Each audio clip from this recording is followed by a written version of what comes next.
ગઈકાલે વરસેલા વરસાદને લઈને સાબરકાંઠા જિલ્લાના અનેક વિસ્તારોમાં વરસાદે વિનાશ વેર્યો છે, ત્યારે સાબરકાંઠા જિલ્લાનો સૌથી વધુ વરસાદ પ્રાંતિજ તાલુકામાં પડ્યો છે।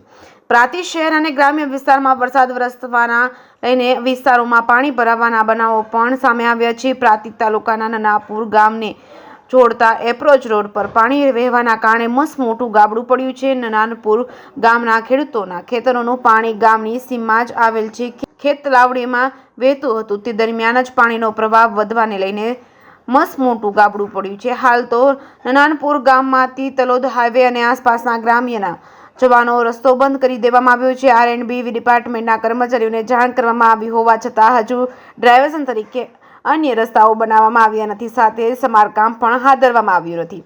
ગ્રામજનો સત્વરે સમારકામ કરી અન્ય રસ્તો બનાવી આપવામાં આવે તેવી માંગ કરી રહ્યા છે। જે કેસ ન્યૂઝ ગુજરાતી સાથે અશોક નાઈ, સાબરકાંઠા। આ બનાવ જે રસ્તાનો તૂટેલો છે એ રસ્તો ગઈકાલે વધુ પડતો વરસાદ પડતો આજુબાજુના ખેતરોનું પાણી જ આવેલું છે, એમાં આ રસ્તો તૂટેલો છે। રસ્તો નનાનપુરથી પ્રાંતિજ તલોદ જવા માટે, પછી સાબરડેરી જવા, હિંમતનગર જવા માટેનો જોડતો રસ્તો છે। આજુબાજુના દરેક ગામોમાં અહીંયાથી વ્યવહાર થાય છે। એને સત્વરે આ કામ કરવા માટે, રિપેર કરવા માટે હું રજૂઆત કરું છું। અને હજી સુધી કોઈ RMBના કોઈ અધિકારીઓ અહીંયા આવ્યા નથી। ડાયવર્ઝન ગામ લોકોએ જ આપ્યું છે।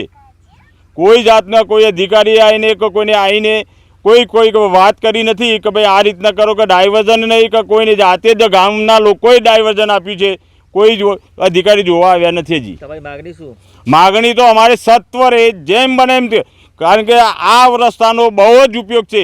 નોકરિયાત લોકો બહારના અહીંયા આજુબાજુ ફેક્ટરીઓ છે, તે રાત્રે એ લોકો નોકરી જતા હોય છે, અને જો કોઈ ખોટો અનિયત બનાવ ના થાય એના માટે અને સત્વરે તૈયાર થાય એવી મારી સરકારશ્રીની માગણી છે। શું નામ તમારું? ગિરીશભાઈ પટેલ।